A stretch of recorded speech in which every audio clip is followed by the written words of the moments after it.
Okay, so we're here in Vermont. We came across these really cool birds.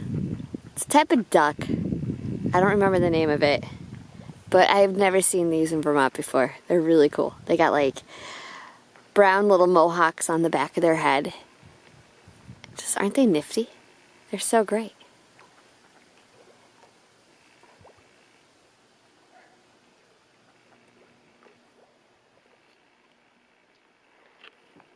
This is Echo Lake.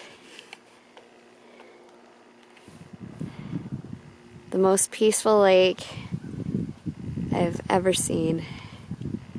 It's my home away from home. Isn't it wonderful?